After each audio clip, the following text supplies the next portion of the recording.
Buenas noches a todos los amigos de mi oficina. Primero, muchísimas gracias, como siempre, a Alfonso Molina y a Henry Márquez por lo fantástico que han hecho. Y vamos rumbo a las 500 charlas.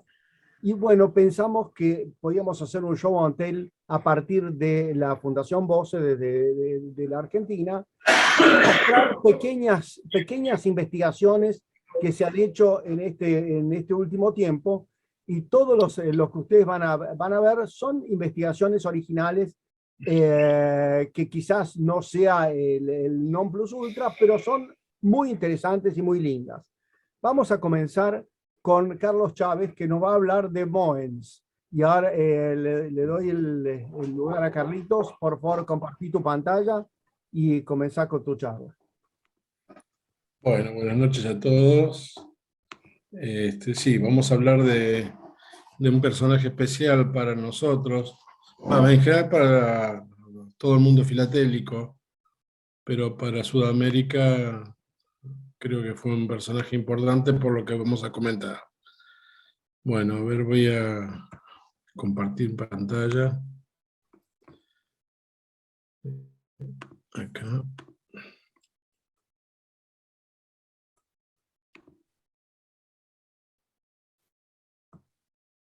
Bueno, ¿se ve la pantalla? Sí. Bueno, vamos a hablar de Monsieur J. Moens y la Argentina, y en este caso también Sudamérica, ¿no? O parte de Sudamérica. Empezamos preguntándonos quién fue Jean-Baptiste Mons.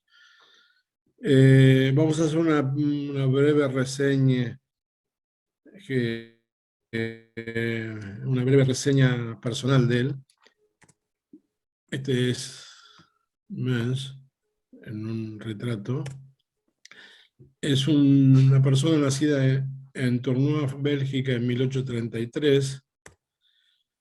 En 1842, su familia, cuando él era muy chico, se traslada a los suburbios de Bruselas. Y a los 15 años este personaje comienza vendiendo periódicos, y al poco tiempo se empieza a interesar por los libros, luego la numismática y finalmente los sellos.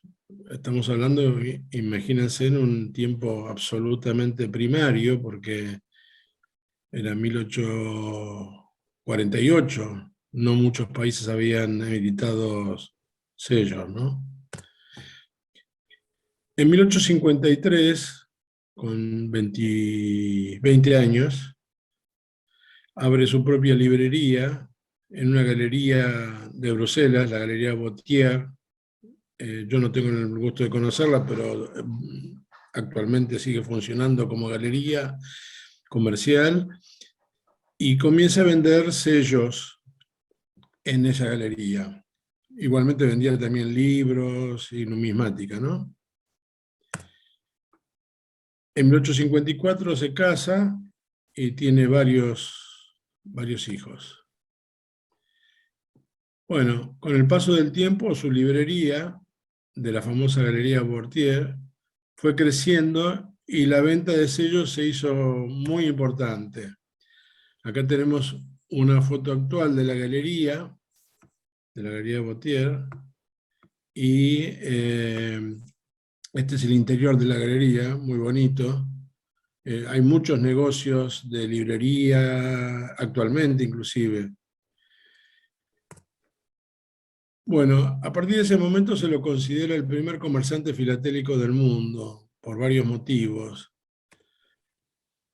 A partir de 1862 escribe numerosos trabajos para los filatelistas, incluida la obra Sellos Postales Ilustrados, que varias personas lo consideran el primer catálogo mundial, ¿no? Bueno, entonces el negocio, decíamos que el negocio prospera, y compra casa de la 42 Rue de Florence, donde se instala con su numerosa familia, y mantiene todavía la galería, ¿no? Acá es una foto actual de la casa, Inclusive acá en este rincón, acá está agrandado, hay una placa que conmemora que eso la Municipalidad de Bruselas, en honor a Mens, ¿no? Bueno, como otras actividades, Mens fue elegido presidente de la exposición de sellos postales en Amberes en 1887, fue miembro honorario de la Sociedad Filatélica de Londres y de varias sociedades europeas y americanas, y también recibió numerosos premios, medallas y honores. En 1882, entre otros catálogos, edita el primer catálogo de la República Argentina. Tengo entendido, no lo pude investigar todavía, pero que otros países de Latinoamérica también lo hizo. Acá tenemos la copia del frente del primer catálogo, timbre de la República Argentina y de las diversas provincias, J.P. Mens, y 1882. Bueno, a partir de 1890 deja sus negocios a sus hijos y se dedica a la política. Es elegido concejal de Ixelles, que es un elegante barrio de Bruselas, donde está ubicada su casa, la Rue de Florence, y continuó incrementando su colección, llegó a poseer 8 sellos de Mauricio, entre otros, y fallece en 1908 a los 75 años. Estos es una copia de 2 álbumes de su colección, que salió publicado hace poco en una revista, creo que de la Royal. Bueno, entonces ahora vamos a empezar a ver un poquito filatelia, ¿no? O lo que nos interesa, que es cartas. Vamos a ver cartas de 3 países latinoamericanos. Esta es una carta de Argentina, dirigida a Mens, despachada el 8 de junio de 1878, con una tarifa triple porteo, 3 por 16 centavos, esto ya hablamos bastante atrás en el tema de certificadas, y 30 centavos por certificación. Va vía vapor francés, está su marca acá, pasó por París, y al dorso tiene la recepción de Bruselas del 8 de junio, es decir, 30 días después. Esta es una de las primeras cartas después del ingreso de Argentina a la Unión Postal Universal. Como ya dijimos en otra charla, recién ahí Argentina pudo mandar, pudo despachar correspondencia certificada a todos los países del mundo, no solamente a los limítrofes. Acá tenemos el reverso de la carta y acá tenemos un recibo, que no es el que corresponde a esta carta, pero es dirigido a menos un recibo de carta certificada. Bueno, acá tenemos otra preciosa carta de Andy. Es una carta oficial de Argentina que va también dirigida a Monsieur J.P. Mens. En este caso va a la Rue de Florence 42. Hay cartas que van a su casa y cartas que van a su negocio, con un doble porteo de 32 centavos más 30 centavos por la certificación. Al dorso tiene la recepción de Bruselas, tardó 29 días en llegar, y la rara marca de Paquebot belga, ¿no? Es una carta oficial, tiene la Matalló de Buenos Aires fechador y el rectangular de Buenos Aires. Y también hay un facsímil de un recibo de una carta, tampoco es de esta, pero de una carta de esa época enviada a Mens. Bueno, acá tenemos una carta de Uruguay, de la colección de Walter. Bueno, esta es una carta oficial también. Esto demuestra que había mucha correspondencia oficial con Mens, ya que vendía sellos ya de los países de Sudamérica, en Europa. Seguramente giraría dinero y se le girarían sellos o material. A veces, casi todas son cartas pesadas. Esta es una carta del 28 de septiembre de 1874 con un triple porteo de 3 francos. En este caso no paga el porteo uruguayo por ser una correspondencia oficial, y va vía Bordeaux por el Amazon, llega a París, pasa por París, donde se atasa, y llega una llegada a Bruselas. Bueno, acá en la carta es interesantísima, muy linda carta, que llega dice que va avec un paquet de journaux. Evidentemente acá esta carta iba acompañada con libros, catálogos o periódicos, no sabemos qué, pero algo parecido papelería, por lo que Francia la tasa con un adicional de 4 francos, que lo marca acá, los que fueron abonados por el destinatario. Bueno, tiene marcas de paso, tiene esta marca rara de correo oficial de Montevideo, el fechador de Montevideo, el paquebot francés, esta marca belga o francesa de intercambio de correo insuficiente, y esta va a la Galería Botier, ¿no? Una carta muy bonita.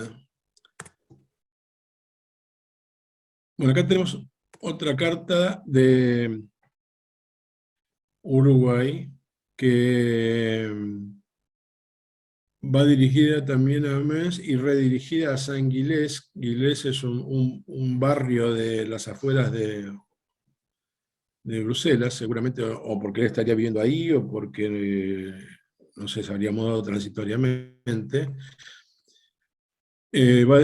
Sale el 17 de diciembre de 1871, paga una tarifa de 1 shilling 6 peniques, más 2 peniques por certificado, carta rara, de Uruguay certificada, paga la tarifa entero de 5 centavos, de décimos, y fue ahí o en Londres, ¿no? El Oval de Londres sí es del Register, seguramente sea el lineal sea de Montevideo. Bueno, y por último, para terminar, tenemos una carta de Chile. Bueno, perdón, la carta anterior estaba publicada en Corinfila, no sé quién es el propietario actual. Esta tampoco, fue publicada en Corinfila y desconozco el propietario, pero es una carta maravillosa, que es también dirigida a la Rue de Florence 42, el 27 de julio de 1878, con 6 porteos para certificación. Evidentemente una carta pesada, con papelería o con sellos o con planchas de sellos o algo por el estilo. Esto hace una tarifa de 7 shillings 5 peniques, que era mucha plata en ese momento, y una marca de C30 de Valparaíso, del fechador de Valparaíso, y un registro también en negro, puesto teóricamente en Valparaíso, y el paso por Londres a los 46 días. Al día siguiente, en el dorso, tiene la llegada de Bruselas el mismo 12 de septiembre. Probablemente el alto porteo se debía al envío de sellos de Chile a Amiens, ¿no? Para comercializarlos y intercambiarlos y atender a sus clientes. Bueno, según Corinfila, es una de las rarezas de la filatelia chilena.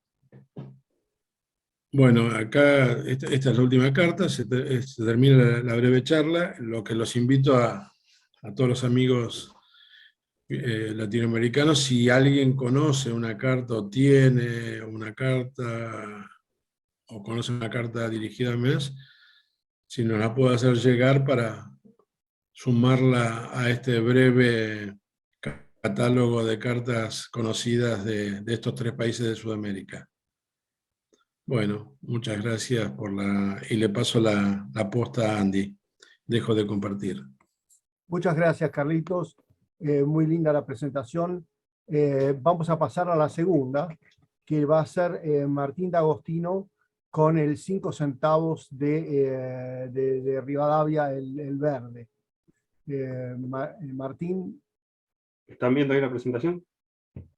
ahí está, se está viendo ya. Bueno, ¿qué tal? Buenas noches a todos, buenas tardes, buenas noches. Un placer nuevamente poder aquí estar en mi oficina y el agradecimiento de siempre, no solo a Henry y Alfonso, sino a todos los que han sumado para esta gran cantidad de charlas, que es un hito realmente para la filatelia. Así que bueno, vamos a avanzar. Mi charla se centra en un sello que es llamado el 5 centavos verde, Rivadavia, de 1893. El sello es conocido, vamos a contar un poquito algunos detalles que son lo que hace interesante a la charla. En octubre de 1892, el 1 de octubre de 1892, el Correo de la República Argentina pone en circulación una nueva serie que estamos viendo acá, en formato muestra, en los cuales elige a 3 próceres, Rivadavia, Belgrano y San Martín, y los agrupa por valores faciales. Para los valores más bajos, elige a la efigie de Rivadavia, en los cuales determina que, por ejemplo, el 5 centavos era de color rojo, dado que era el sello utilizado para la tarifa interna, y en línea con lo que indicaba la UPU, que tenía que ser de un color rojo. Después el 12 centavos era, por ejemplo, para la tarifa, el primer escalón para la tarifa al exterior, que era de color azul. Bueno, ¿qué sucedió? Recuerden el sello este rojo de 5 centavos. El 26 de enero de 1893, o sea, a poco de 2 meses y medio, 3 meses después de puesta en circulación la serie, personal del correo, el cartero, que levantaba la correspondencia del buzón 14, ubicado en la ciudad de Buenos Aires, en las avenidas Corrientes y la calle Maipú, encuentra esta carta dentro del buzón. Cuando la ve dirigida a Córdoba, automáticamente piensa que está matasellada, franqueada con un sello de 2 centavos, porque lo ve verde, pero en realidad se fija que 5 centavos. Esto le llama poderosamente la atención porque no podía ser, tenía que ser color rojo. Esta situación hace que el cartero, primero sacarla del otro lado, le coloca la marca del buzón 14, porque decíamos el buzón 14, fíjense, y se dirige automáticamente a las oficinas de correo a mostrar el sobre. Junto con este sobre había 3 sobres más de iguales características. Se los entregan al director de correo, que en ese momento era Carlos Carles. Por fortuna, el sobre tenía inscripto el remitente, ustedes pueden ver ahí arriba, Henry Vernet. ¿Quién era Henry Vernet? Era un señor que era representante de unas revistas que se llamaban Las Modas de Italia. No era filatelista, no era un comercio filatélico, sino que era una persona que vendía esta revista que era para confeccionar ropa de moda de Europa. Automáticamente el director del correo se dirige a la dirección, acá calle Maipú 580, a pocos metros de donde estaba ubicado el buzón. Se entrevistan con el señor Henry Vernet y le preguntan de dónde había sacado esos sellos, y él le dice, compramos una serie de planchas en el correo y vino una plancha con este sello. Y le dice, ¿tiene todavía más planchas? Sí, le muestra y tenía 66 sellos de las 100 que contenía la plancha. El director de correo le pide que por favor le entregue esos 66 sellos, dado que había un error ahí. Se los entregan. Las cartas fueron entregadas, el contenido a los destinatarios. Fíjense en la carta al dorso, se ve que el destinatario recibe la carta, firma, y la carta es devuelta al correo y retenida por el correo. Como decíamos, este es un primer antecedente. Otro antecedente es una fotocopia. Esta carta fue reproducida por don Walter Bosse en un artículo de 1975. que fue rematado cuando se remataron las pertenencias de la sucesión del señor Carles, y fue adquirido por un señor Rabasi de Leones, Córdoba. Esta carta intentamos localizarla y le tratamos de seguir, no fue posible encontrarla, pero fíjense que es de las mismas características, del mismo sobre, tiene un sello de 5 centavos, y también la misma situación. Fue entregada a los destinatarios, va dirigida a Mendoza, que es otra provincia de Argentina. El señor Carles inmediatamente se comunica con la casa impresora, que era la Compañía Sudamericana de Billetes de Banco, mostrándole la situación y exigiéndole por escrito una explicación. Acá hay una copia de la respuesta, fue publicada por la revista Mundo Filatélico en 1973, en la cual está transcripta en la revista y brevemente dice que evidentemente, por un error humano, una hoja de ensayos del sello, el sello de 5 centavos fue el primero que se grabó, y en ese sello se hicieron diferentes pruebas de color, explica la carta, y aparentemente por un error se traspapeló una hoja y salió a la venta por el correo. En la carta le aseguran que esto es la única vez que había pasado, que no iba a volver a pasar, que iban a extremar los cuidados, y de hecho no se conoció ningún otro caso. Un hecho interesante es que Carlos Carles recibe los 66 sellos y las 4 cartas. Imagínense que esto en el ambiente filatélico causó un importante revuelo, y Carlos Carles era una persona muy sociable, se juntaba por supuesto con la alta sociedad, muchos filatelistas, y le empezaron a pedir que querían tener un sello de recuerdo de ese sello, de ese error, porque era una gran rareza. Carlos Carles al principio, como responsable del correo, eso estaba guardado, pero evidentemente sucumbió a los pedidos, y acá tenemos un ejemplo muy lindo de una carta firmada, escrita en puño y letra, firmada por Carlos Carles, fíjense, del 20 de febrero de 1893, o sea, a las 3-4 semanas, en las cuales le envía: amigo Casares, me complace en enviarle uno de los últimos ejemplares de la estampilla que desea tener su distinguida esposa. Saludos, Carlos Carles. Y ya le dice que es de los últimos ejemplares, quiere decir que evidentemente ha distribuido entre algunos filatelistas para que tengan de recuerdo el sello. ¿Qué sucedió? Algunos filatelistas, con picardía, lo que hicieron fue intentar hacer circular el sello. La tarifa urbana había pasado a partir de 1893 a costar 3 centavos. El sello de 3 centavos todavía no estaba a la venta, porque era una tarifa nueva, entonces no estaba. Entonces, casi la totalidad de las cartas que se franqueaban dentro de la ciudad de Buenos Aires tenían un sello de 2 centavos, que era de color verde, y semejante al error de color, y un 1 centavo. O sea que normalmente en cualquier buzón, cuando se abría el buzón, había una infinidad de cartas, todas con un sello verde y un sello marrón. Este filatelista, fíjense la fecha, 22 de febrero del 93, al dorso se pueden ver las marcas de circulación, se decidió enviar, o le envió un amigo, el sello para tener el sello circulado y matasellado. Acá está el certificado de despertización de la carta. Aparte de esta carta, hay algunos registros en el catálogo de Nanche del 74, hay otra carta similar, y está destacada como piezas notables de la filatelia argentina. Acá es el 5 centavos usado como 2 y una parejita de medio centavo, lo que semejaba un 3 centavos, que en realidad era 6. En el Clash 70 muestra un fragmento de iguales características. La carta esta actualmente está en la colección de Marcelo Corsín. Acá la estamos reproduciendo. Fíjense también con las marcas de circulación detrás. Esta fue del 17 de febrero, o sea, a los pocos días también. No comenté que la carta del señor Carles, dirigida, donde regalaba el sello, corresponde a la colección del doctor Jorge Pipino.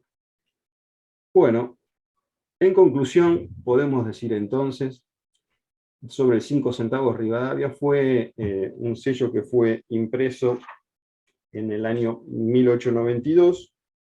El sello así fue emitido, una tirada de 65 millones de sellos. Y, como decíamos, existió una plancha de 100 hojas donde se recuperaron 66 ejemplares. El año de aparición fue en 1893, un color verde oscuro. La mayoría de los sellos que se conocen son nuevos, con una goma amarilla oscura, pero aparecieron también en la filatelia, pero ya en 1921, el color verde-amarillo. ¿Cómo aparecieron sellos del color verde-amarillo? En el año 1919, la Compañía Sudamericana de Billetes de Banco estaba pasando una crisis seria, dado que las impresiones de sellos ya lo había pasado a ser la casa de moneda de Argentina. Ya con poco trabajo se comienza la liquidación y salen a rematar papeles remanentes y aparentemente salen a la venta planchas de muchísimos ensayos, entre los cuales aparecen diferentes tonalidades del 5 centavos. Hay colores naranjas, hay colores marrones y hay colores verdes. Todos estos, los que se conocen, tienen un verde de una tonalidad más clara, un verde, se lo denomina verde amarillo porque no es un verde oscuro tan fuerte. Realmente esto da, creemos que hay 5 hojas por las diferentes tonalidades que hemos visto, pero realmente se necesita de contar con los dos sellos para hacer una adecuada comparación, dado que el error de color vale aproximadamente, el valor que tiene es 10 veces mayor al ensayo. Siempre ahí se recomienda con algún experto tratar de analizar las diferencias. Bueno, acá está la bibliografía que la adjunto en la presentación. Este debería ser el fin de la presentación, pero no, porque cuando siempre hay un sello interesante, de valor, tenemos que tener cuidado, que pueden aparecer personas inescrupulosas, y entonces vamos a alertar sobre falsificaciones. Esta es una falsificación. Acá se ve en esta carta, es una hermosa carta de valores declarados, hasta un sello de 1 peso, en los cuales se han tomado el trabajo de incorporar un sello, aparentemente 5 centavos verde. El color es muy parecido al error de color, pero sin embargo, si ustedes se fijan, han sido retocados los cartuchos, evidentemente en un sello de 2 centavos, de un color muy similar, y están retocados con un trabajo espectacular, están retocados los cartuchos del indicador del valor facial. Esto es un poco para alertar también a los coleccionistas. Así que bueno, muchas gracias. Esta es mi breve presentación y nuevamente gracias a Henry Martin, Alfonso Monía, a todo el equipo y a todos los que integran mi oficina. Muy bien, muchas gracias, Martín. Muy linda presentación. Le toca ahora a Alberto Vilaronga. ¿Está presente? Pues no lo ve. Sí, acá estoy. Muy bien, Alberto, perfecto. Es un placer. Vamos a escuchar una muy linda presentación sobre una profunda investigación de una fajita casi diría intrascendente, que se convierte en trascendente por la investigación de Alberto Vilaronga. Adelante. Gracias, Andy. Estuve con problemas de conexión, estoy con una conexión algo inestable, así que si cualquier problema me avisan al celular que vuelvo para atrás y no me escuchan. Y espero que me entiendan porque estoy saliendo de un estado gripal y espero poder hablar los 15 minutos. Voy a compartir a ver si va.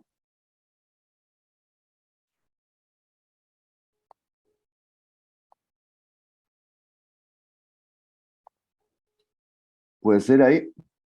Sí, está bien. Ponerlo en modo presentación.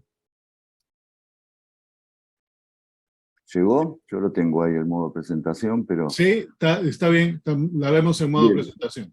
Ahora sí. Bien, bueno, Henry, te saludo y te felicito, lo mismo que Alfonso. El objetivo de las 500 charlas es impresionante y agradezco el haber llegado hasta acá a todos ustedes y la gente que sigue aportando, escuchando y presenciando las charlas de mi oficina. Vamos a hablar de esta faja, como comentó Andy, de sobrecito. Vamos a ver qué es la serie de sobrecitos. Después vamos a analizar los sellos, tarjetas y fajas que se imprimieron con sobrecitos. Y después mostrar que los catálogos a veces hay que revisarlos, son dinámicos y a veces tenemos que cambiar algunas cosas.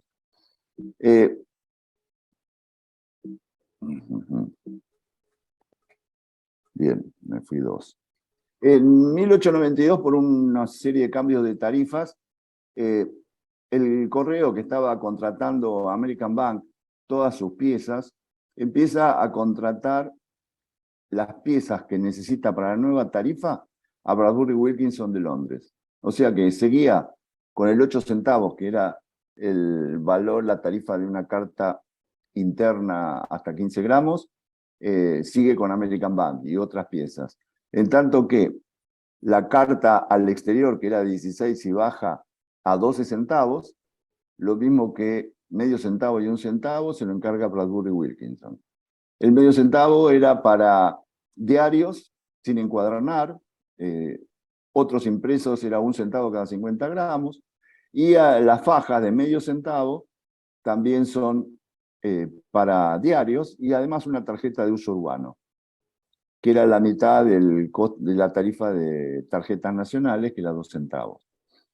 Así se generan estas fajas, pero American Bank vuelve a la carga y en 1884, 2 años después, reemplaza estos sellos, estas fajas y esta tarjeta que antes estaban impresas por Bradbury Wilkinson por piezas hechas por American Bank. Por supuesto, si bien son similares todas, no son idénticas, acuñaron un nuevo cuño porque tiene diferencias, como ahora vamos a ver después, y usaron el mismo formato para todas las piezas que ahora hacía American Bank.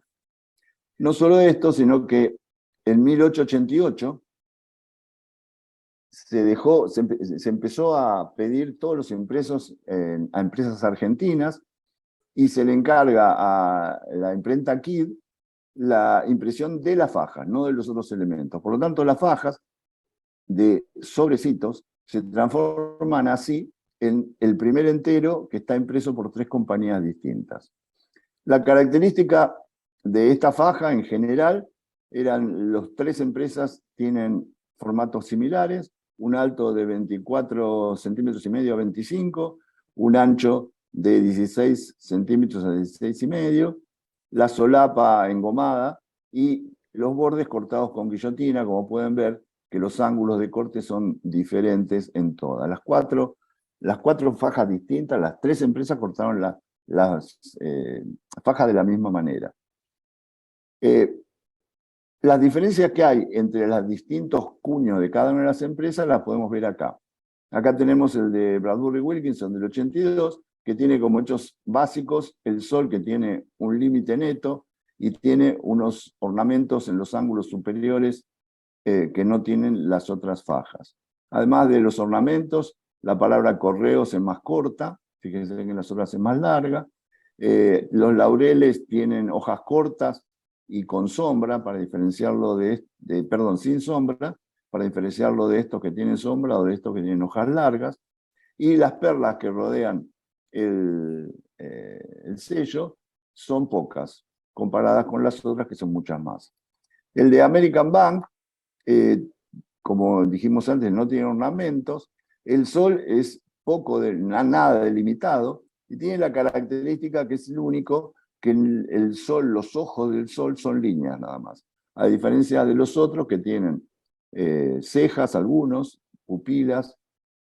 Este no tiene solamente líneas que forman los ojos. Y en Kidd, cuando hacen los enteros de Kidd se contrató que sean impresos sobre piedra, litografía sobre piedra. Pero hizo 2 modelos distintos. El Kidd 1 del 88, que tiene un sol que mide 5 milímetros, es más grande que los otros, pero es intermedio, porque vamos a ver que este mide 7 milímetros. Tiene un sol de 5 milímetros y es la única que tiene hojas de laurel largas. En tanto que esto tiene el sol más ancho y las hojas de laureles cortas. Así, con 3 empresas se definen 4 sellos. Si nosotros vamos a los catálogos, acá tenemos el del 82 de Bradbury Wilkinson, que dice que son litografiados. En el 84, el de American Bank, litografiado por American Bank. En el 88, litografiados por Kidd, y está el Sol de 5 milímetros y el Sol de 7 milímetros. Sin embargo, por observación de la faja que estábamos viendo, encontré una que no coincide con el método de impresión. Vamos a repasar en 4 diapositivas los métodos básicos de impresión de esa época. Primero la litografía plana, impresiones planas, que son básicamente la litografía sobre piedra o sobre zinc, sobre aluminio o sobre elementos sintéticos, o la fototipía sobre gelatina, que tiene la característica que el cuño, sea piedra, sea zinc, es plano.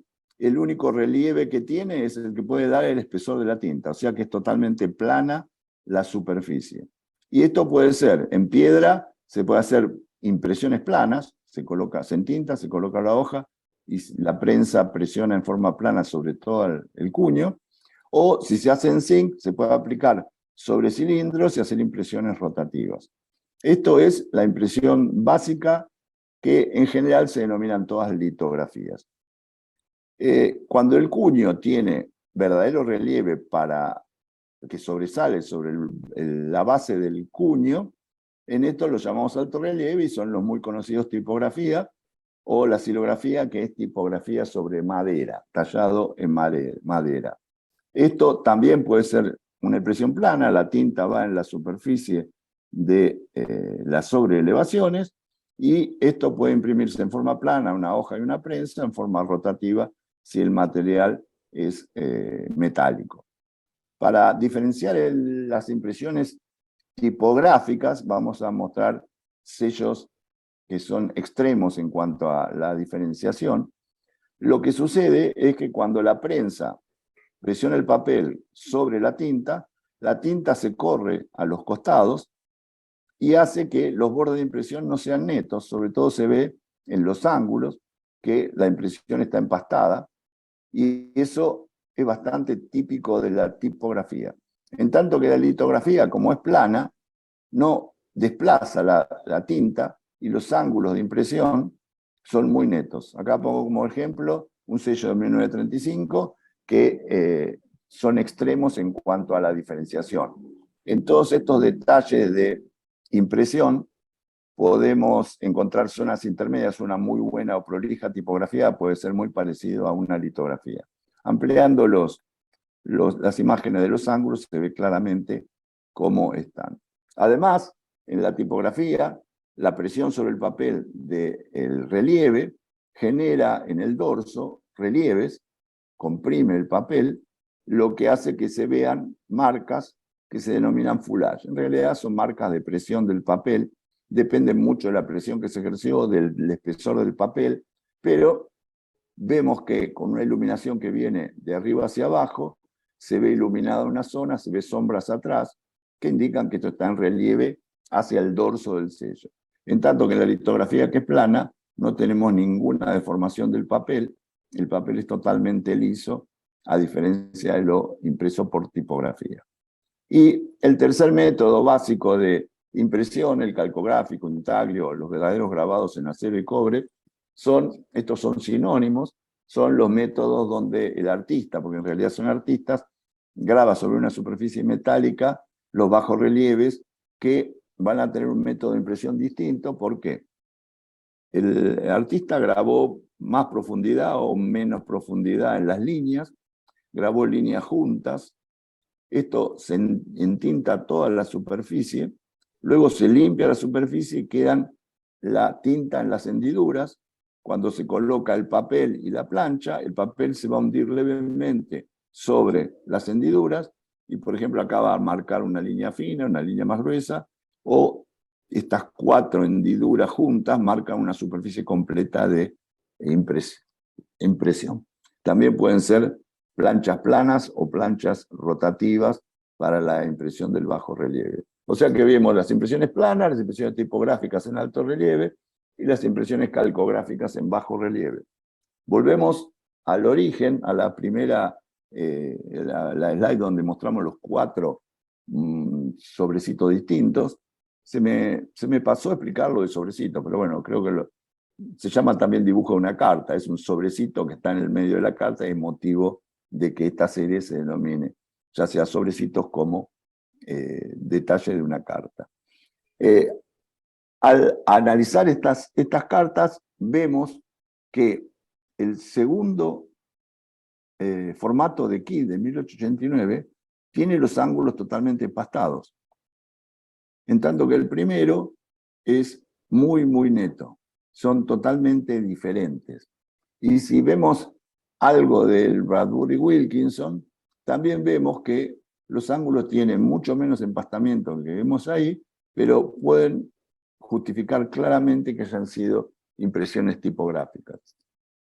Analizando el segundo de Kidd, el de 7 milímetros, vemos que los detalles son claros.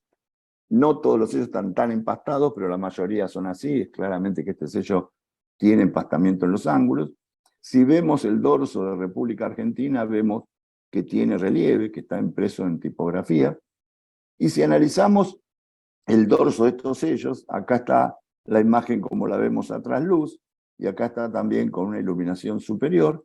Vemos que se ve la deformación del sol, el sobrecito, alguna de las líneas del sobrecito, la base del 1 está sobrelevada, y también se ven los marcos. En esta no se ve bien, las líneas no tienen sombra, las líneas laterales, porque la iluminación es vertical de arriba hacia abajo, y sí se ven en las horizontales. Y también se ve un poco más desenfocada el sol, el sobrecito, lo que demuestra que este sello, por el empastamiento de los ángulos y por estos relieves que se generan en el dorso, son claramente tipografiados. En tanto que el otro, que es el litografiado y que estaba contratado así, que debían ser litografiados sobre piedra, vemos que en detalle tienen líneas mucho mejores y no tienen el empastamiento que tienen los tipografiados. Al mismo tiempo no muestro la foto, pero en el dorso no tienen ningún relieve. Y así podemos afirmar que este sello es claramente tipografiado y este sello es litografiado. Por lo tanto, hay que actualizar los catálogos, y esto genera una investigación que sigue en cuanto a las demás impresiones de la serie de sobrecitos como de otras fajas. Estudiando los métodos de impresión de Bradbury Wilkinson, en esa época habían desarrollado un método de impresión tipográfica muy, muy evolucionado, o sea que es muy factible que este sello también sea tipográfico.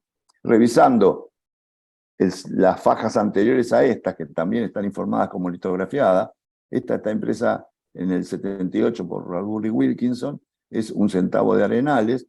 Si vemos el trasluz, se ve un papel granulado y unos bordes bien netos, y si vamos trayendo el trasluz, la luz hacia el dorso del sello, vemos que se empieza a iluminar los relieves de atrás, y si enfocamos desde atrás el sello, claramente está sobrelevado. En los catálogos dicen que hay estos sellos litografiados y algunos litografiados con relieve, lo que es prácticamente imposible que una litografía plana genere un relieve como esto. Por lo tanto, este es un aporte, una observación que posiblemente modifique varias de las fajas del método de impresión de algunas de las fajas argentinas. Muchas gracias. Muchísimas gracias, Alberto, y te felicito, muy linda investigación.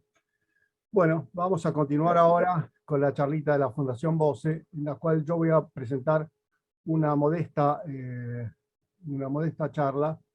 A ver si puedo pescar. Buenas noches a todos nuevamente, y nuevamente gracias a mi oficina y a Alfonso Molina y a Henry Márquez, y a todos, como dijo bien Martín, a todos los que han hecho posible estas 500 charlas. Esta pequeña charla se va a tratar de algo que, bueno, todos conocemos que existió y que es muy actual: el asunto de las enfermedades, la cuarentena, la desinfección, pero solamente que vamos a hablar de otra época.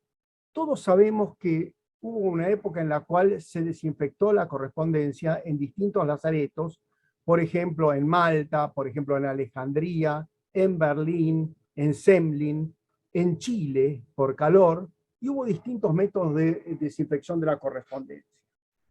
Y yo voy a hablar un poquitito de una isla muy interesante que se llama la Isla de Flores, que está frente a Montevideo.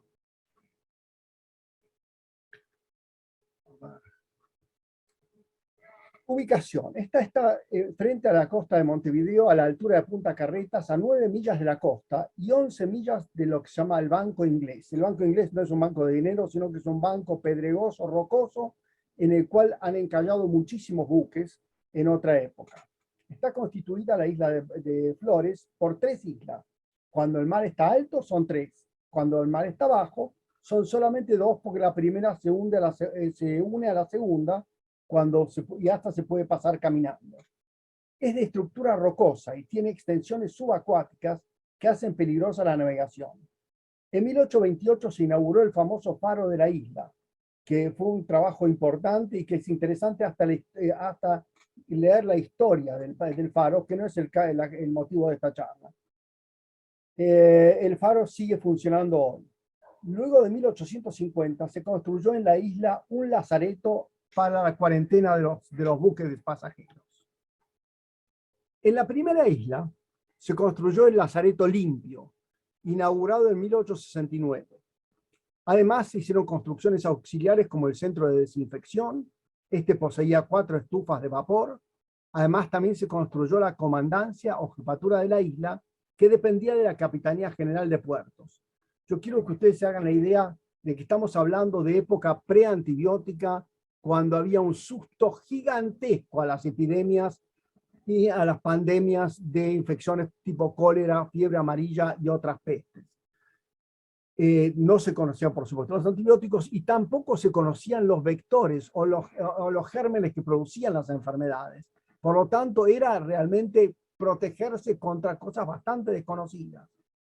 Al lado de la comandancia se ubicó la sucursal de correos y telégrafos, que es lo que nos interesa, y que esta fue establecida el día 3 de diciembre de 1888. En la segunda isla se instaló el Hospital de Enfermedades Infectocontagiosas y además un cementerio. Hacerse la idea que más de uno se moría. En la tercera isla se instaló el Lazareto Sucio para enfermedades exótico-pestilenciales, así lo llamaban ellos mismos. Además, un centro de desinfecciones y un centro para autopsias, por supuesto, para los que se morían.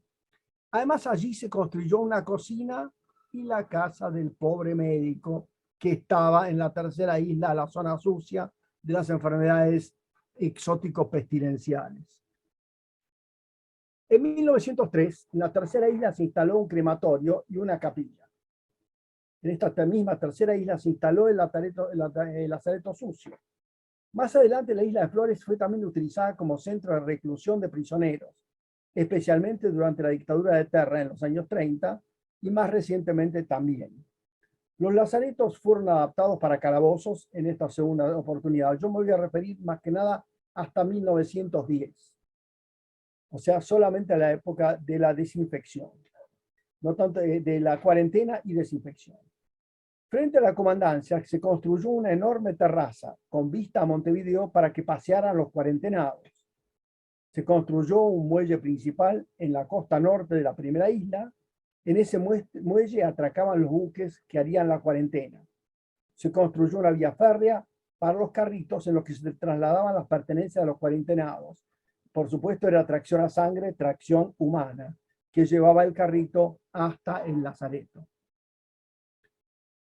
Acá tenemos una pequeña pieza bastante inicial de 14 de enero de 1851, donde el capitán del puerto autoriza al buque Tórrido que vaya hasta la isla de Flores. Acá ven el nombre Tórrido, va hasta la isla de Flores y lleva a bordo 3 personas, conduciendo entre otros al médico de sanidad. Esto es 24 de enero de 1851, firmado por el capitán del puerto. Ya que dice, condujo al médico de sanidad. ¿Qué pasa? En 1886, a raíz de la expansión del cólera, Uruguay cerró sus puertos con la consiguiente dificultad para el manejo de la correspondencia. Uruguay pensó que podía quedar libre de cólera y de fiebre amarilla. En realidad no lo logró, pero hicieron un gran esfuerzo.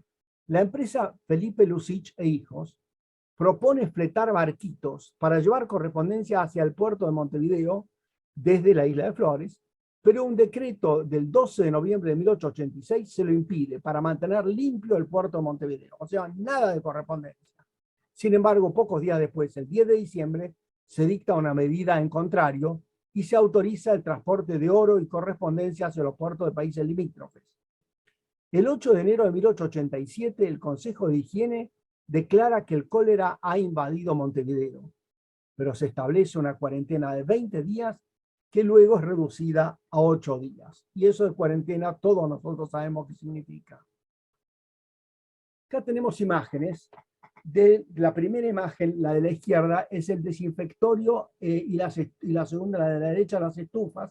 Y estas imágenes están sacadas del libro de Langhut y Varese, un excelente libro sobre la isla de Flores. Fíjense que en la de la izquierda era para colgar las pertenencias, ropa de los cuarentenados, y aquí las estufas para meter las otras pertenencias.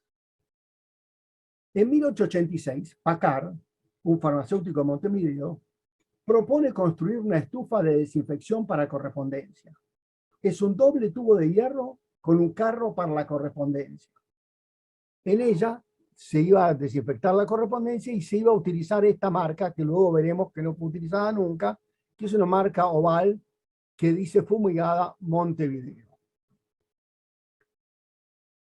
Acá tenemos otras imágenes, que es la llegada de inmigrantes e inmigrantes por embarcar. A la izquierda es llegada de inmigrantes y en la derecha inmigrantes por embarcar, también del mismo libro de Langhut y Varese.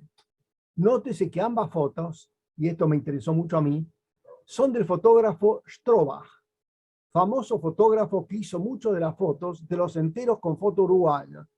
Uruguay tiene hermosísimos enteros con fotos en el reverso, los cuales yo colecciono con muchísimo cariño, y muchas, especialmente de la serie de Fray Bentos, y varias de Montevideo fueron fotografías de Strobach. Acá vamos a mostrar una pieza interesante que, como ustedes ven, está franqueada en Buenos Aires. Le falta un sello. Yo siempre lamento eso, les aseguro que no fui yo el que lo sacó, esto se debe haber caído. El 8 de noviembre de 1892 es despachada y dirigida a Montevideo, hallándose el destinatario a bordo del vapor Potosí. Acá lo ven, el pasajero del Potosí, que está en cuarentena en la isla de Flores. Estaba dirigida a Montevideo, pero es mandada a la isla de Flores. Y es redespachada hacia allí, pagando el franqueo. No es redirigida, sino que es redespachada, por eso se paga el franqueo entre Montevideo y la isla de Flores. Muy linda pieza, rara pieza. Acá tenemos otra linda pieza despachada el 4 de marzo de 1894. Tarjeta dirigida a Hirschberg en Sajonia, en Alemania. Lo ven aquí. Y tránsito en Montevideo. Aquí está. Recepción Hirschberg, 8 de abril de 1904. El matasello es un matasello de tipo octogonal. Acá lo ven. Es un matasello sumamente raro, porque se conocen muy pocas piezas con este. Este es del, como dice aquí, 4 de marzo de 1894. ¿Qué dice el mensaje? Dice: Montevideo, estamos en el Plata, en cuarentena, en camino a Río de Janeiro, Bahía, Pernambuco, Tenerife, que es la forma que hablan los alemanes, y Lisabón. Esto muestra que este señor estaba en cuarentenado en el camino hacia Europa. Y esta es una pieza interesante. Acá tenemos un muy lindo documento de correos también, del 2 de marzo de 1895, dirigido al señor director de correos, don Cipriano Herrera. Dice: mientras continúan las cuarentenas impuestas a las procedencias de Argentina, sería de suma conveniencia tener el conocimiento de la salida de vapores de Buenos Aires para este puerto, conduciendo correspondencia, a fin de hacer llegar ese aviso hasta la sucursal en la isla de Flores, para que ésta, a su vez, procediese apenas arribado el vapor a preparar las estufas. Claro, ellos querían tener noticia anticipada que venía un buque para preparar las estufas y recibir la correspondencia para la supuesta desinfección y el tratamiento de los enseres de los cuarentenados. Acá tenemos cómo sigue, por la carta, el documento es una hoja grande, tipo oficio, larga, y dice, la continuación, ganaríamos un tiempo considerable para llevar a cabo el servicio entre la isla y esta administración, y en algunos casos podríamos, disponiendo como dispondríamos de suficiente tiempo, gestionar la demora del vaporcito de la capitanía en aquella isla, y ahorraríamos el mandar un vaporcito expresamente en busca de esa correspondencia. Es un pequeño servicio que prestaría indudablemente gustoso el Correo de Buenos Aires. Es un lindo documento postal y bien relacionado con la cuarentena y desinfección en la isla de Flores. Acá tenemos otra pieza que no es mía, que es de Marcelo Corsín, que también es muy bonita, despachada el día 1 de marzo de 1899, dirigida a Roma, Italia, tránsito en Montevideo, el 5 de marzo de 1899, con la linda marca fuera de hora y que fue enviada por el valor Perseo. Fíjense que esta es lo que nosotros llamamos marca circular, Correos del Uruguay, Isla de Flores con I latina y con la S es una S, y dice la sucursal A17, que es la sucursal de la Isla de Flores. Acá tenemos otra vez la misma marca sobre una tarjeta postal muy linda de diseñador, marca doble óvalo violeta, con una marca doble óvalo violeta, que la ven aquí, que dice Lazareto de la Isla de Flores, Administración. O sea, los que lo despachan son desde el Lazareto. Y tiene la marca Isla de Flores con I latina, fechador A17. Sale el 24 de agosto de 1906 a Montevideo, que es una interesante tarjeta de ilustrador. Bueno, nosotros, Fundación Bose, evidentemente nuestro mentor y fundador de la fundación fue don Walter Bose, que tenía algunas piecitas, y acá tenemos dos piezas que él tenía en una hoja marcada y que yo creo que, como todo investigador, a veces, en general logra resultados interesantes y en algunos puede equivocarse. Y yo creo que en este caso don Walter ha equivocado una cosita, pero no importa. Acá tenemos un entero uruguayo que tiene estas perforaciones que no tienen nada que ver con desinfección, sino que son de archivo, y están despachadas el día 30 de octubre de 1899 a Buenos Aires. Y el mensaje dice, Lazareto de la Isla de Flores, 30 del 10 del 99. Estoy en este lazareto por 5 días. Después haré Montevideo, donde pararé 8 días.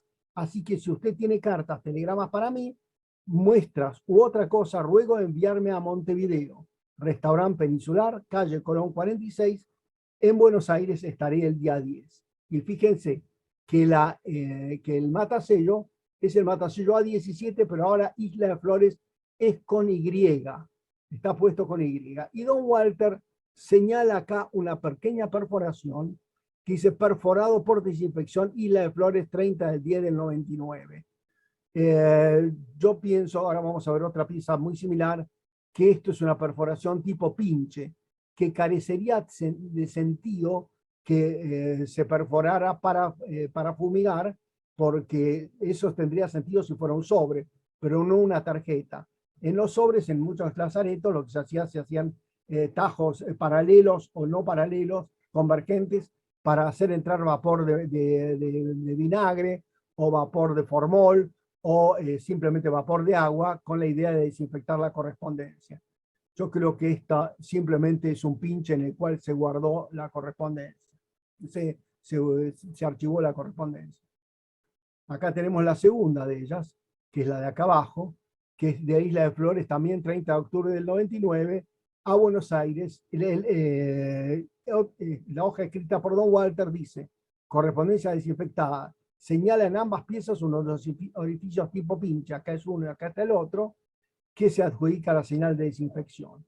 Y acá tenemos nuevamente la hoja de Don Walter, que dice Correo Fumigada de Montevideo, pero sabemos por la literatura que la marca no se usó nunca.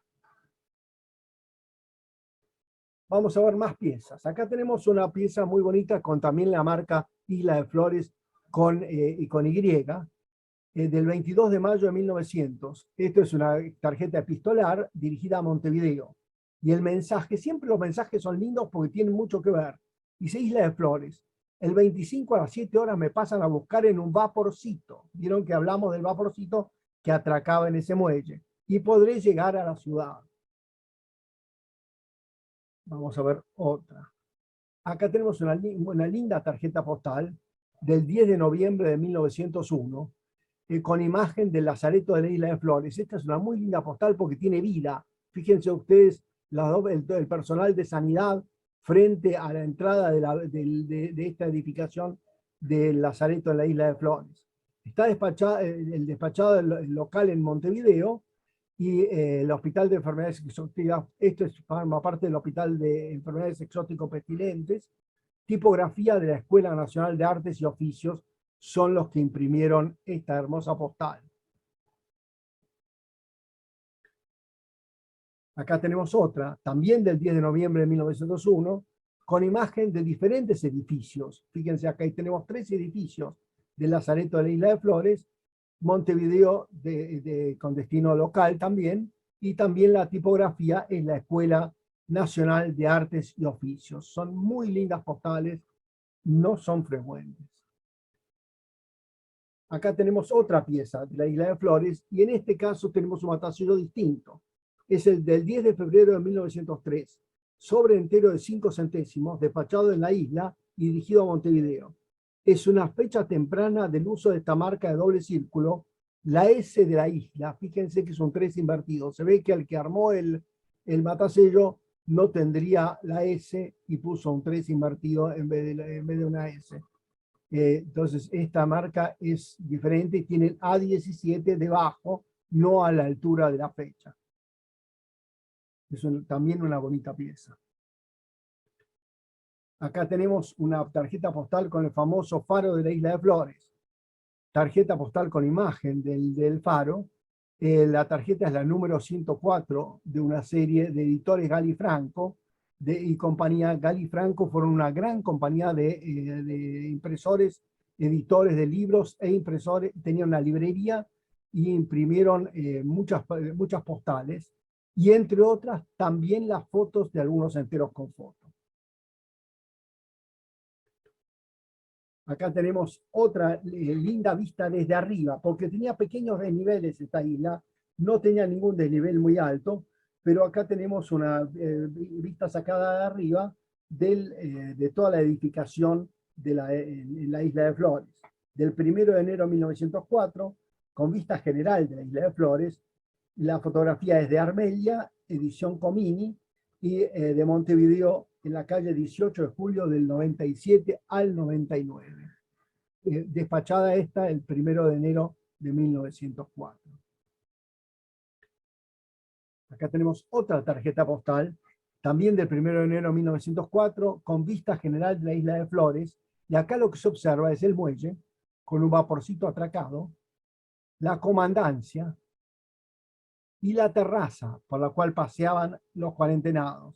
La fotografía también es de Armelia, edición Comini, y de Montevideo en la calle 18 de julio. Es una linda vista de la Isla de Flores. Acá tenemos una más, también del 20 de febrero de 1905, tarjeta postal con vista general de la Isla de Flores, pero ahora vista desde el muelle. Despachada en Montevideo, dirigida a La Plata, Argentina, tarjeta número 30 de una serie de la edición de Enrique Maneda de Montevideo, dirigida al señor Sureda, coleccionista filatélico en La Plata. Acá tenemos otra tarjeta de estas lindas de ilustradores también, del 24 de agosto de 1906, despachada en la Isla de Flores y dirigida a Montevideo. Esta también tiene, en vez de una S, el 3 en Isla de Flores. Es la tarjeta número 30 de la edición de Enrique Maneda a Montevideo. Y está dirigida a un señor doctor capitán.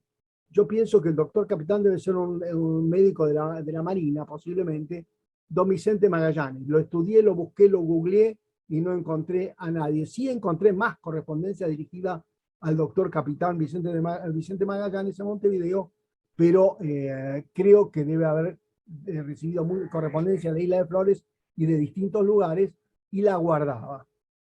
Quizás era coleccionista.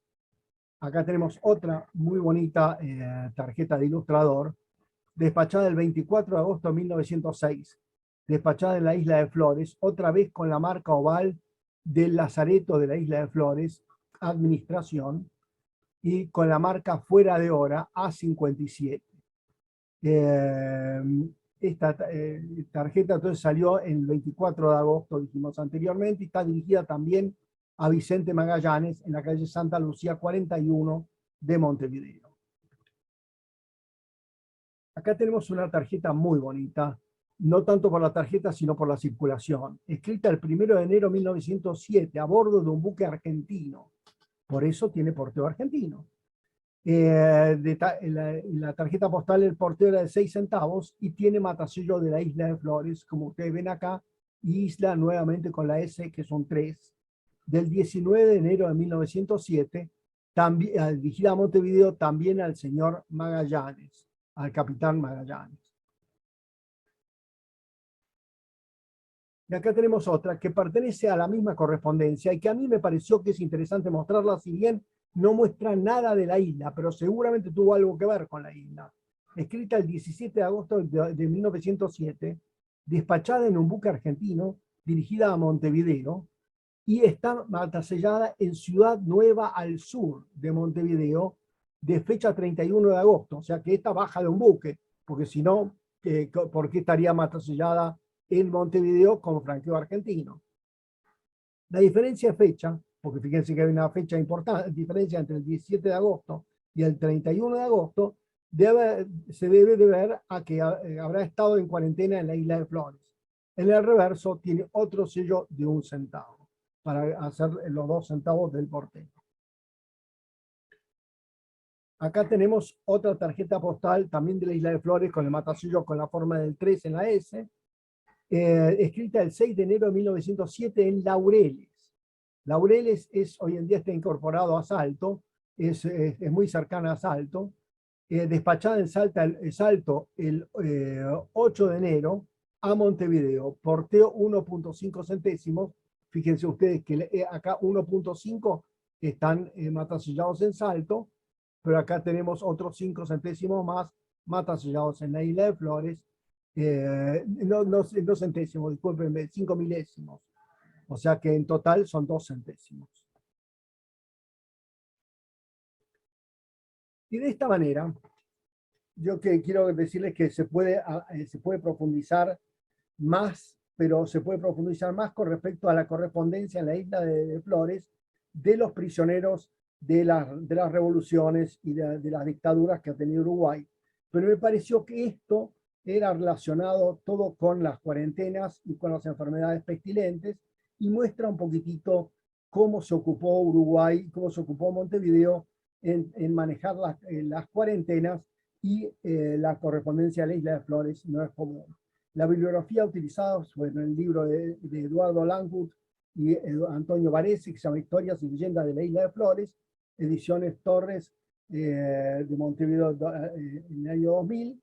Internet, la primera foto, la foto de introducciones de Wikipedia, el artículo de Carlos Hernández Rocha, también en el libro de Langwood y Varese, y de Marcelo Loeb, Tarjetas postales de Gali Franco de Buenos Aires.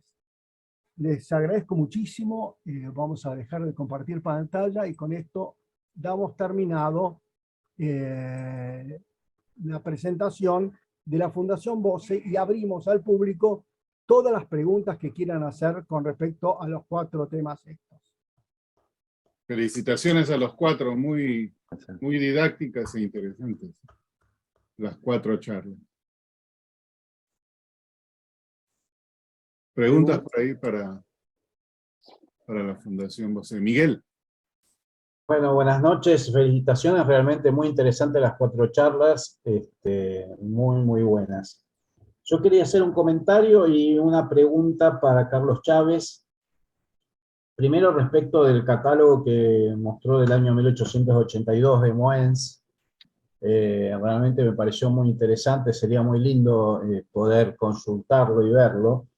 Y me llamó la atención porque el catálogo señala que tiene sellos de la República Argentina, de varias provincias, lo que me hace suponer, no sé si él conoce el contenido, que tenía además sellos fiscales, porque si tiene sellos de varias provincias, mencionaba algunos que me parecía que no eran sellos que hayan emitido sellos postales, pero quizás me equivoco. Esa era una de las cosas que quería ver.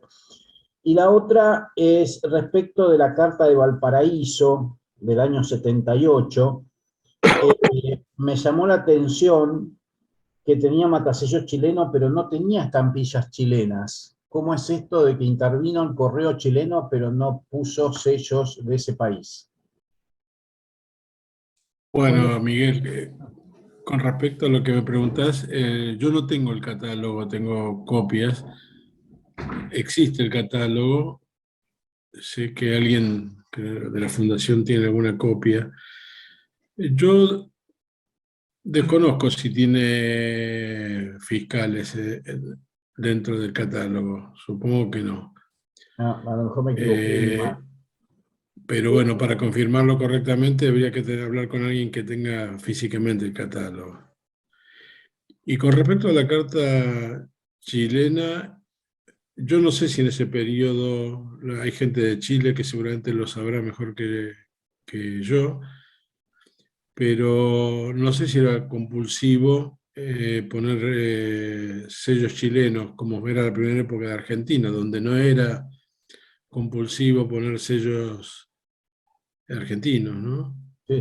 Recién creo que en el 71 o en el 70 en Argentina empezaron a obligarse a poner un franqueo básico para acompañar los sellos del correo inglés. Está bien. No, mi pregunta venía más que todo porque me dio la impresión que tenía un matasello del correo chileno, o estoy equivocado. Por ahí si la vemos, la carta, podríamos a ver si hay posibilidad de verlo otra vez. Lo que tiene sí es el C30 de Valparaíso. Están todos obliterados los cruceros ingleses con el C30 de Valparaíso. O sea que uso en el extranjero en las oficinas postales extranjeras, consulares en el extranjero. A ver, un segundito. Sí, a ver. No necesito.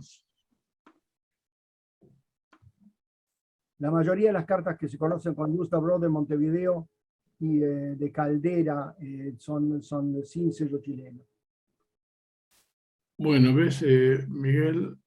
Sí, por eso, ¿ves que tiene el matasello de Valparaíso, que me parece que es del correo chileno, o no estoy equivocado? No, ese es matasello inglés, seguro, seguro que es inglés, es fechador inglés. Perfecto, yo Sí. Por eso dice July.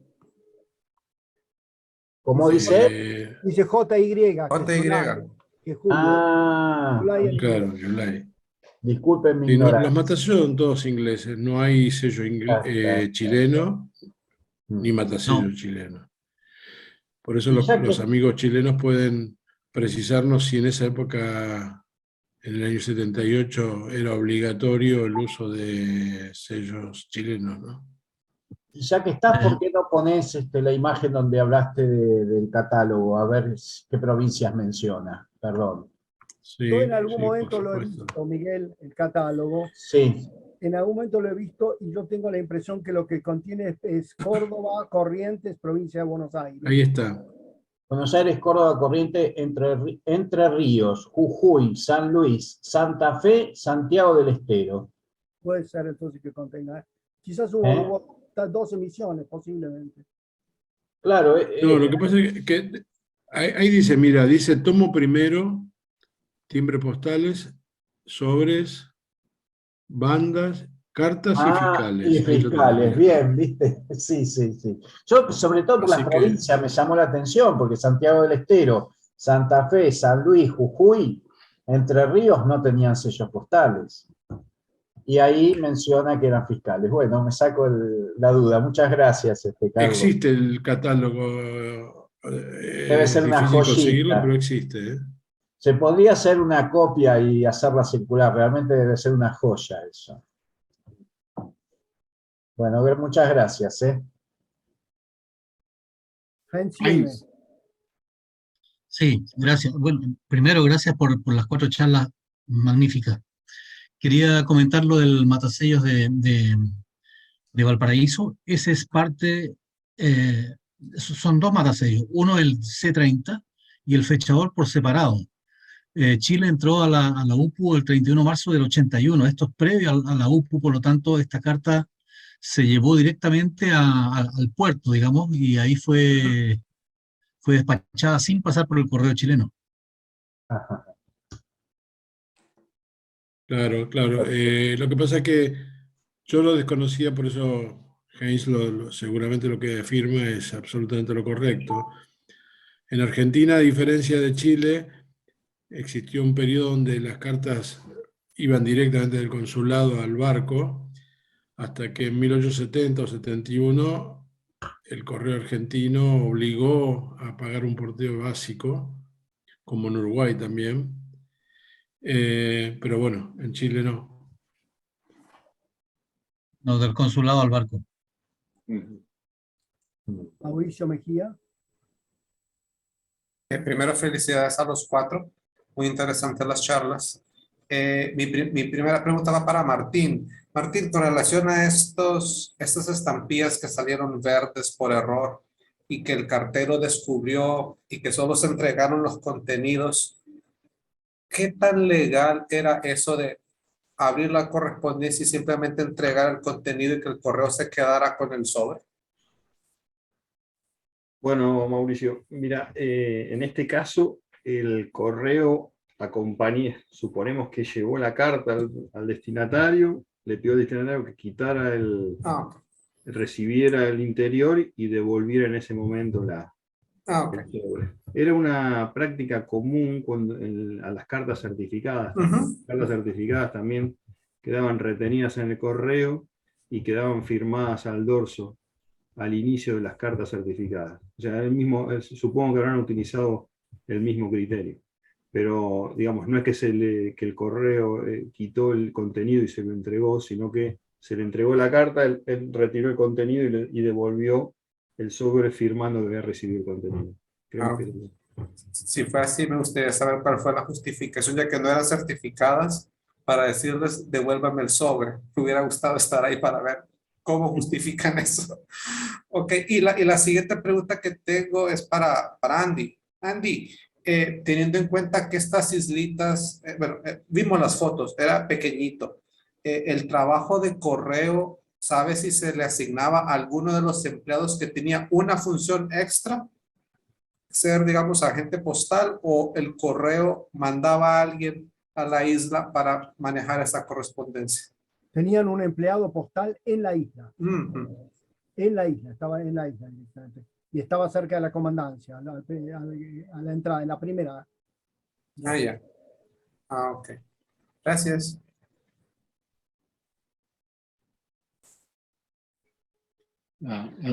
Andy, yo tengo una pregunta para ti o para los 4 en referencia a la Fundación BOCE, ya que esta charla es de la Fundación BOCE.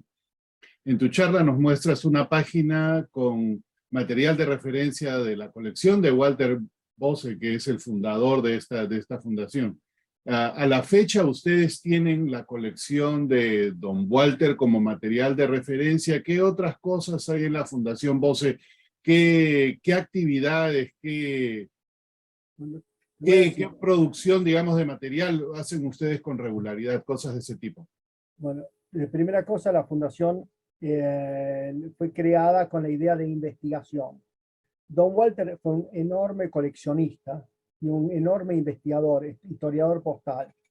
Don Walter nunca fue una persona de dinero.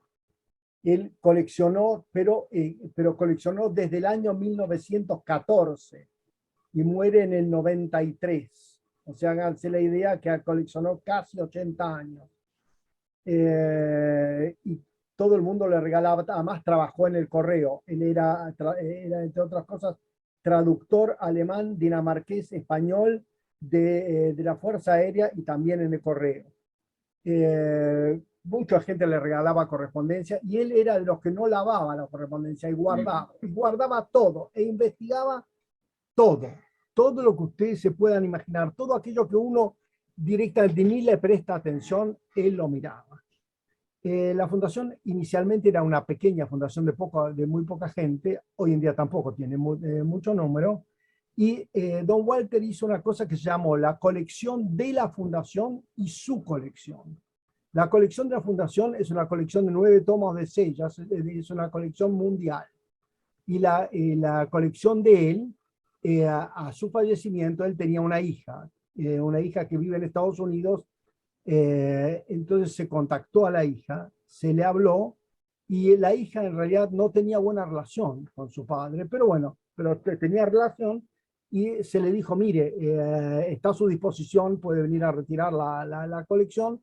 Los 9 tomos de la colección de él están en la fundación, de sellos.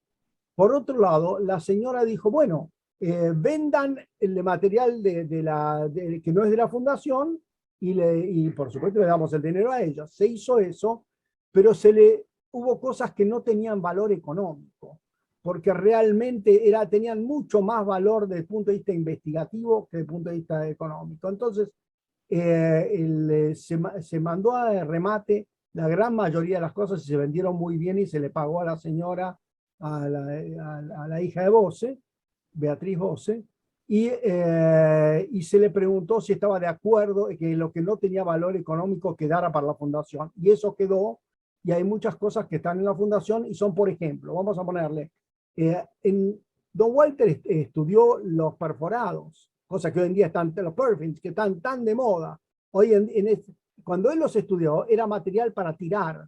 Yo les voy a contarles una anécdota que a mí un día en el parque, un señor me dijo, mira Andy, antes de tirarlo, te traigo, y le muestro con la mano, una bolsa así llena de perforados de Alemania, Gran Bretaña y Austria. Me dijo, esto es material para tirar porque no vale nada. Y yo dije, bueno, dámelo. Una buena parte de esa bolsa todavía sigue estando en una bolsa, porque yo tampoco soy un fanático de los perfins, pero empecé a clasificarlos. Y Don Walter clasificó los perfins y clasificaba todo, desde las marcas, desde los franqueos mecánicos. Si ustedes iban la fundación se reunía los sábados a la mañana en la casa de Don Walter.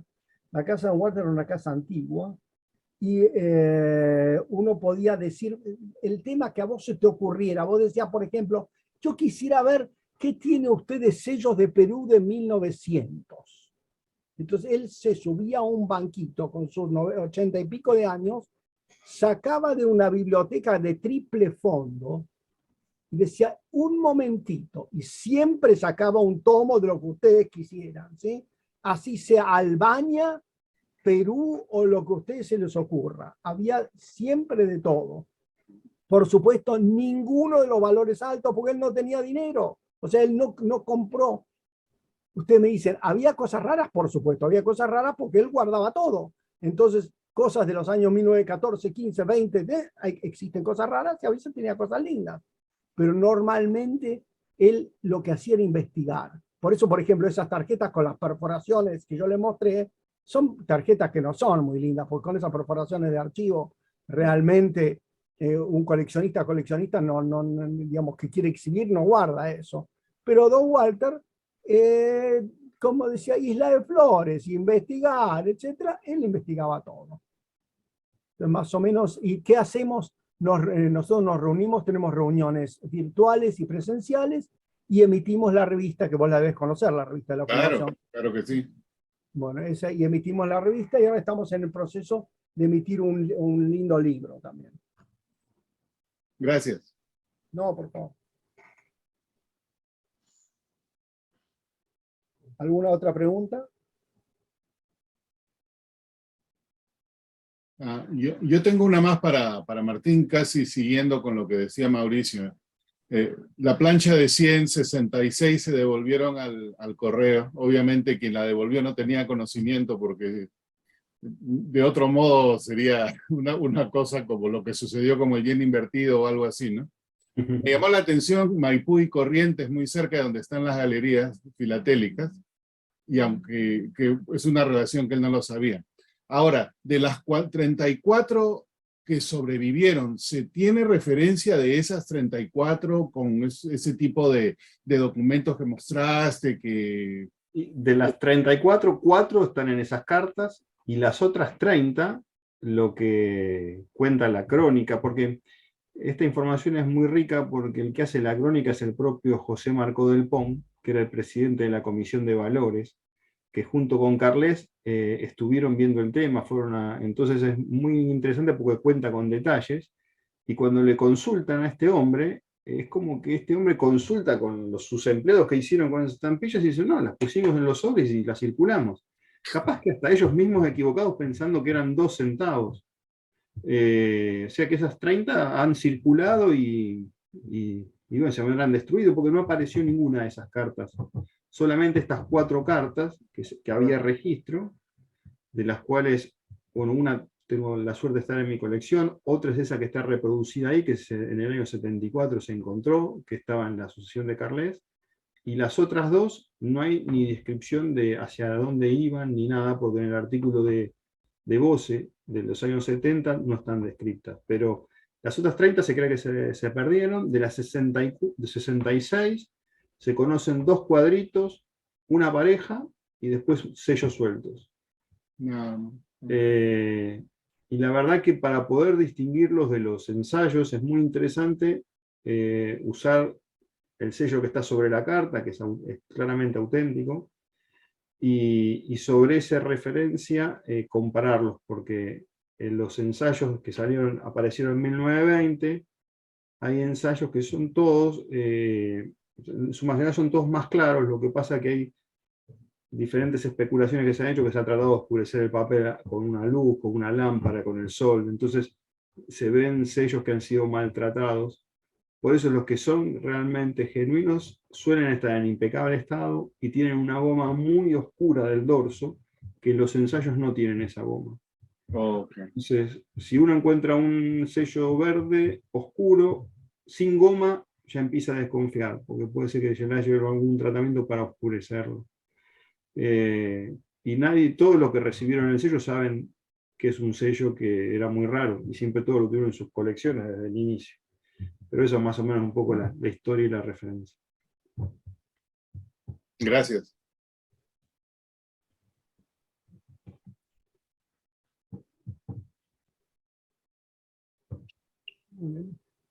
Bueno, no vemos ninguna otra mano en alto, ningún otro comentario.